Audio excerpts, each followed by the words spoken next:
Good morning. Good morning. I'm back. It was good to be in other churches for the last couple Sundays, but it's good to be back. I enjoyed being with you folks. Would you say that Iowa weather is unpredictable? Friday night, I went with 3 of my grandkids in Marshalltown to a Christian concert at Journey Church. I don't know if people this far north get word of that or not, but there was a big concert at the church. In fact, they had over 500 there. It was quite a crowd. But I went in shorts and a t-shirt. And they had food trucks outside the church, and we ate outside before the concert. Yesterday, I went to Des Moines to watch grandkids play baseball, softball, and lacrosse.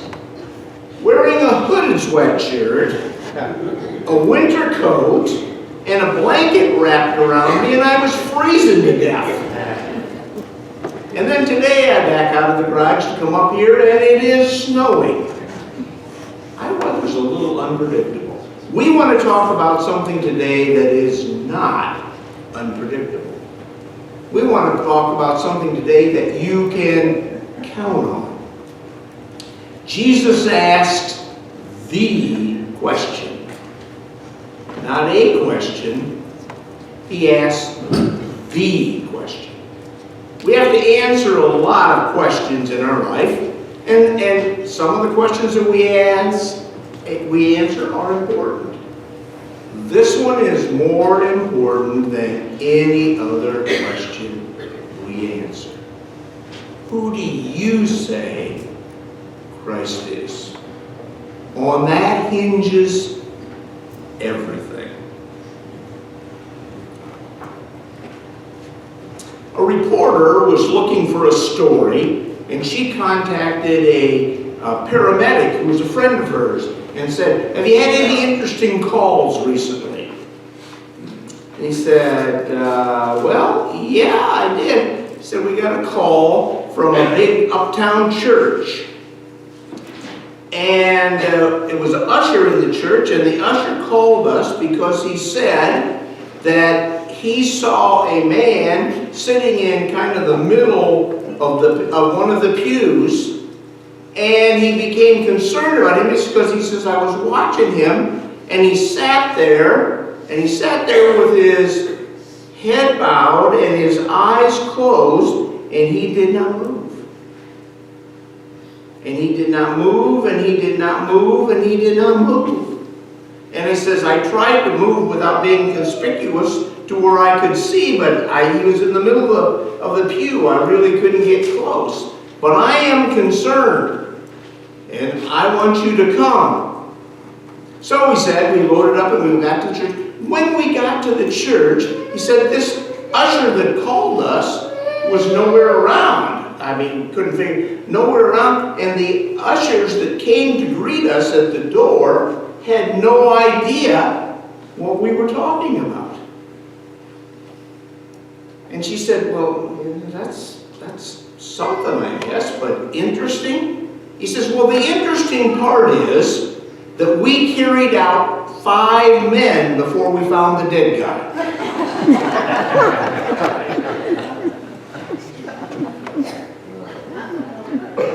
Any of you men didn't need that explained to you?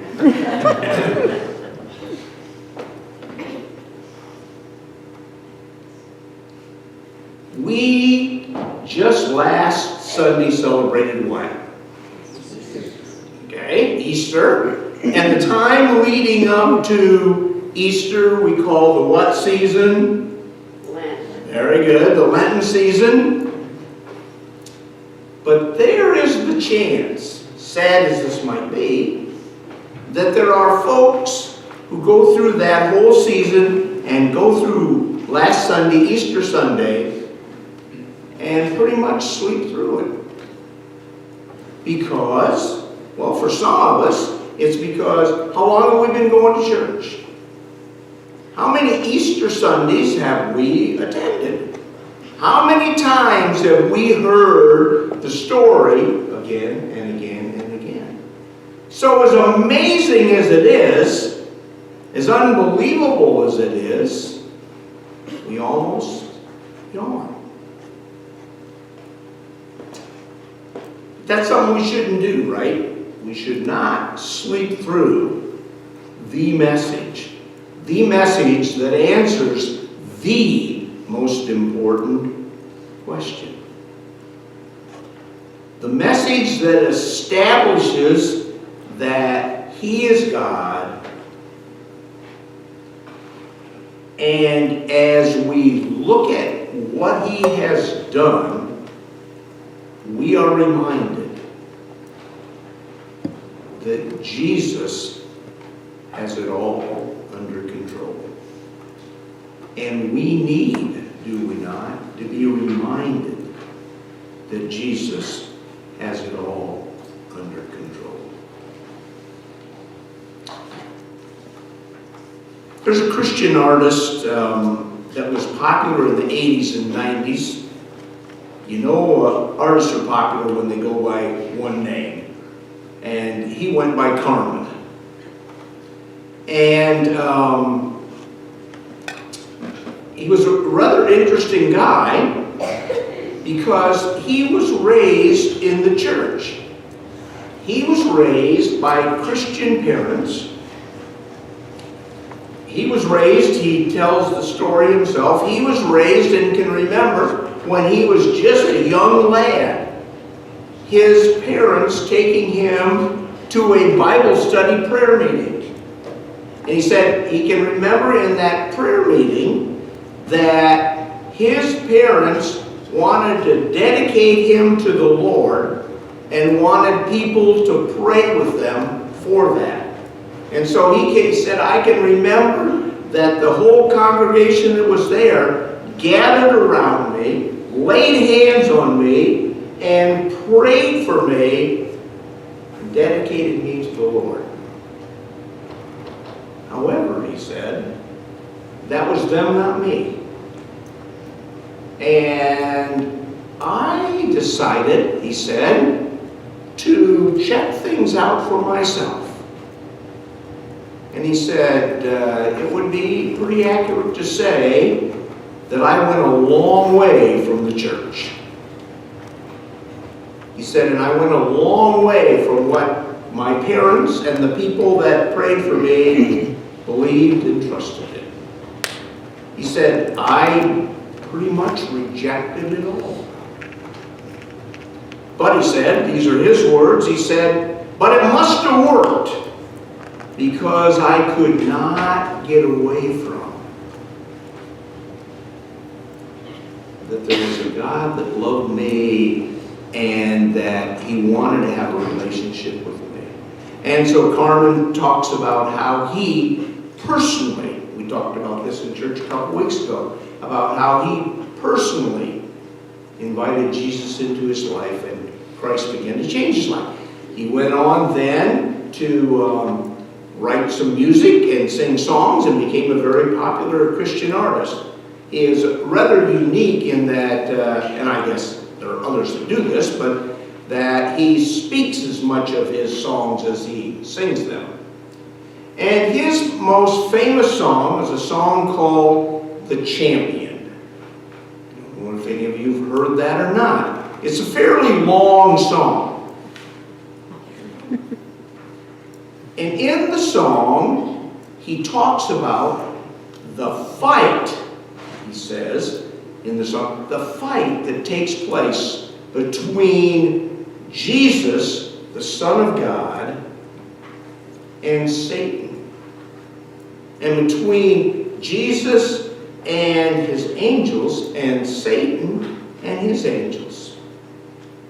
And in the song, like I said, it's a long song, he depicts them getting ready for this battle. He depicts it as a fight. And he says they reach the climax, the crowning moment. And in his song he says, the bell, the crowd, the fight was on. The devil leaped in fury. With all his evil tricks he came undone. He threw his jabs of hate and lust, a stab of pride and envy. But the hands that knew no sin blocked every one. 40 days and 40 nights they fought, and Satan couldn't touch him. Now the final blow, saved for the final round. Prophetically, Jesus' hands came down, and Satan struck in vengeance. The blow of death fell Jesus to the ground. Talking about Christ's death. But then he goes on to say that Satan and his angels who are rejoicing become flustered as God, the judge, who oversees the fight, begins the final countdown. And Satan says, "No, God, you're counting wrong." Because God said 10. Hey, wait a minute. 9. Stop, you're counting wrong. 8. His eyes are moving. 7. His fingers are twitching. 6. Where's all that light coming from? 5. He's alive. 4. Oh no. 3, 2, oh yes. He has won. He has won. He's alive forevermore. He is risen. He is Lord. He has won. And he ends the song by saying, proclaim the news in every tongue, through endless ages and beyond. Let it be voiced from mountains loud and strong. Captivity has been set free, salvation bought for you and me, 'cause Satan is defeated and Jesus is the champion. We're reminded of that at Easter, aren't we? That Satan is defeated. Not will be, is. He's not at his final place. The Bible makes that clear. You guys have been studying Revelation, right? That day is still coming, but he has been defeated at the cross. And Jesus is the champion. And I don't know about you, but as I live my life, I am reminded over and over again that that's true. That he is the champion and that he has it all under control. And we've come through a season that reminds us of that. And that we can see that again and again and again. Chuck Colson, that started Prison Fellowship, tells that he was invited to speak at one of the largest prisons, penitentiaries in our country. And he said he was so looking forward to this. And he said, so he prepared and prepared and prepared. And he gets there on a Sunday to share his message with as many as inmates that come to the service. And he said he was so disappointed because there was a riot in the prison the day before, and the prison was locked down.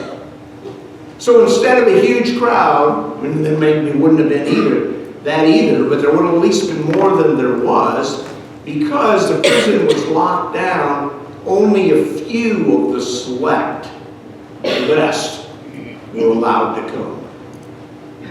And he said, I really debated, what do I do? Do I preach the sermon, the whole sermon, for these few that are here? What do I do? But he decided to go ahead.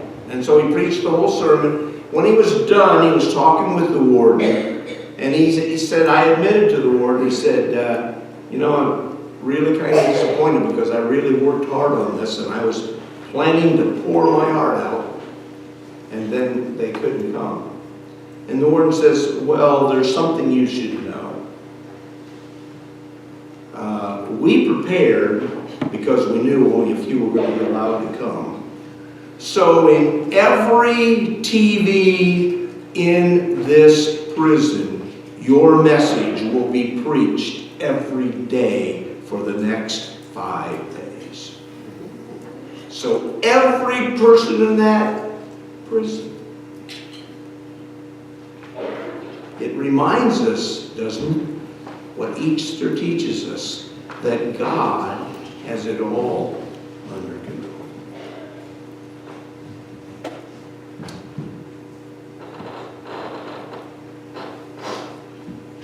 He's conquered death. The message says he has put an end to death as the end. The story is told of a Christian who was visiting in another country, and he's visiting this tomb of one of the heroes of that country. And he said, I got to visiting with the people there, the people in charge, and they said something to me about, well, don't you have something like that? And he says, no, as a matter of fact, we don't. Our hero is not in a tomb. Our hero is not in a grave. We don't have to do that because he's not there. He is risen, just as he said. We are reminded that he's got it all under control. And because of that, we can trust him. Totally and completely every day. We can trust him. I was thinking about all of this and how important that is and how we need to remember that, but how far does that go? Is God in control of the little things? Is God in control of the stuff that really not that big a deal? For example, this last fall, I was preaching at the Eldora Congregational Church, and their service, after the message, the pianist plays a song in there to think and meditate during that time. And on this particular Sunday, and there was a lady there that played the piano, not every Sunday that I was there, but she did several of them. Her name is Amber Smitherman. And on this particular Sunday, she had no idea, which she didn't any of the Sundays, but she had no idea what I was going to, I mean, you guys put it in the bulletin, they didn't do that. She had no idea what I was going to preach about, anything that I was going to say. And at that particular Sunday, as part of one of the major points, I used an old hymn that was not in the hymnal. So I finish my message and I sit down, and as I'm sitting there, she begins to play that hymn. Now, it wasn't in the hymnal. I know it wasn't in the hymnal. I looked. Plus, it was pretty obvious that she was not playing that song out of the hymnal. That was an arrangement, not a hymn. And so after the service is over, I went up to her and told her how impressed I was. And she said, well, 2 things. She said, 1, it was my mom's favorite hymn. And 2, I had just played at another church a couple of weeks ago, and I used that as the introduction for the service, for the worship service, and it was still in my folder. Does God control that kind of stuff? You have to answer that. I know what I think. And for those of you who question, I would remind you that the Scripture says what? Speaking of little things, that He knows the very number of hairs on our head, that He knows the sparrow falls to the ground. Well, it's a little thing, I guess, but the question here today is, if we can trust Him in the little things, doesn't that make us more aware that we can trust Him in the big things? That we can trust Him in the biggest thing? That we can trust Him when life for us comes to an end? That because He lives, we too can live? While I was preaching here, you folks handed out a directory. And someone gave me the directory, and I was looking at it, and I'm sure you did too. And so I'm sure you're aware that Ralph wrote the front page of that directory. And I'm sure you've read it, but I will remind you of a couple of the things that he said. He first quoted from Philippians 1:21. For me to live is Christ, and to die is gain. And then he said, we must always remember that our true citizenship is in heaven. We are just travelers on this earth. Trusting Him in the little things reminds us we can trust Him in the biggest things. David Jeremiah, who I mentioned several times and who several of you have told me that you also read and listen to. David Jeremiah, in his books and his messages, says over and over and over again, as you and I live this life, we have a choice. We can worry or we can worship. And he says, I choose to worship. What about you today? What do you choose?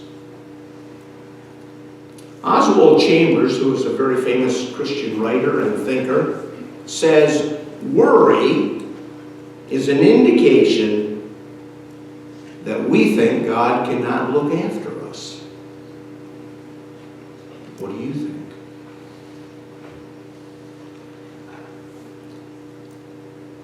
I talked about our faith and how do we live it out several Sundays ago. In fact, it was on, I looked it up, talked about it on February 19th, right here.